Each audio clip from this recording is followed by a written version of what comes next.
ஆண்டவரும் அருமை ரட்சகரமாக இருக்கிற இயேசு கிறிஸ்துவின் ஆச்சரியமான நாமத்தில் தினமும் கர்த்தருடைய சத்தத்தை கேட்டுக்கொண்டிருக்கிற என்னுடைய பிள்ளைகளை வாழ்த்துகிறேன், ஆசீர்வதிக்கிறேன்.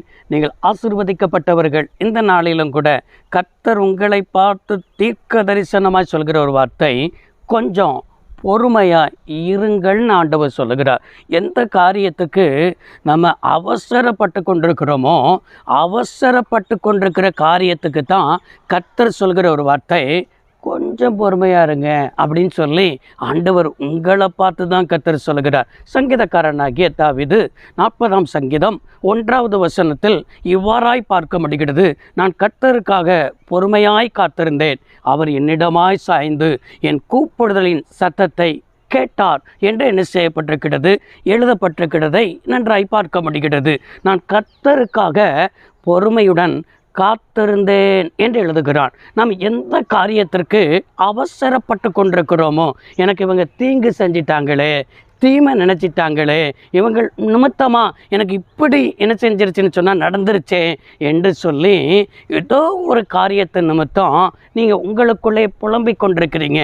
ஆனால் புலம்பிக் கொண்டிருக்கிற உங்களை பார்த்து தான் நீங்கள் தீமை செய்யாதபடிக்கு நீங்கள் என்ன செய்யணும், கர்த்தர் பார்த்து கொள்வார் என்று சொல்லி எல்லாவற்றையும் அவரிடத்தில் சொல்லிட்டு நீங்கள் பொறுமையாக இருக்கணும் என்று ஆண்டவர் எதிர்பார்க்கிறார். அது எந்த ஒரு காரியமாக இருந்தாலும் சரி, படிப்பின் காரியமாக, பிள்ளைகளின் காரியத்தில் பொறுமையாக இருங்க, வேலையின் காரியத்தில் பொறுமையாக இருங்க.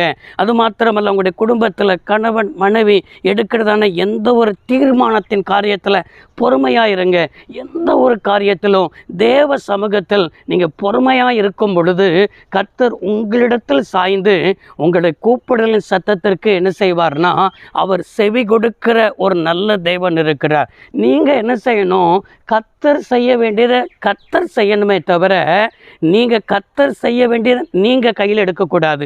பழி வாங்குதல் எனக்குரியது, பதில் அளிக்கிறது எனக்குரியதுன்னு கர்த்தர் சொல்லுகிறார். நீங்கள் என்ன நினைக்கிறீங்கன்னா, அவன் எனக்கு செய்த பிரகாரமாய் நானும் அவனுக்கு செய்வேன் என்று சொல்லி சொல்லாதே என்று சொல்லப்பட்டிருக்கிறது. நம்ம தீமைக்கு தீமை செய்ய விரைந்தோடுகிறோம். எந்த ஒரு காரியமும் அவசரப்பட்டு இன்றைக்கி என்ன செய்யக்கூடாது. அவசரப்பட்டவனுக்கு உலகத்தில் ஒரு பழமொழி சொல்கிறார்கள், புத்திமதி மட்டுன்னு சொல்கிறார்கள். அப்படின்னா நம்முடைய வாழ்க்கையில் அவசரப்பட்டது நிமித்தம் எவ்வளவு காரியத்தை இழந்திருக்கிறோம் என்பதை தான் கர்த்தர் பேசி கொஞ்சம் பொறுமையாக இருங்க அப்படின்னு ஆண்டவர் சொல்கிறார். அது வாக்குத்தத்தம் நிறைவேறுவதற்கு கூட நம்முடைய வாழ்க்கையில் பொறுமை ரொம்ப அவசியம்.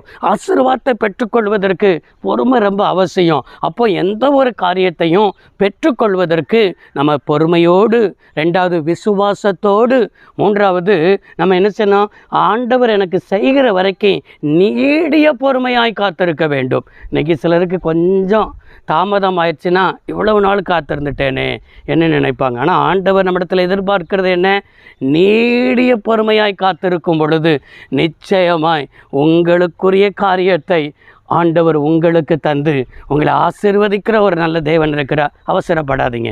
இன்றைக்கி அவசரப்படாதீங்கன்னு ஆண்டவர் பேசியிருக்கிறார். இந்த வார்த்தைக்கு அப்படியே ஒப்பு கொடுப்போமா? ஜெபிப்போம். சர்வ வல்லமையுள்ள தெய்வமே, அருமை தகப்பனே, உம்முடைய பிள்ளைகளும் கொஞ்சம் பொறுமையாக இருக்க, அவசரப்படாமல் தேவ சமூகத்தில் காத்திருக்க கர்த்தர் கிருபை தாரும். இயேசு ரட்சக நாமத்தில் பிதாவே, ஆமென். கர்த்தர் உங்களை ஆசீர்வதிப்பாராக. God bless you.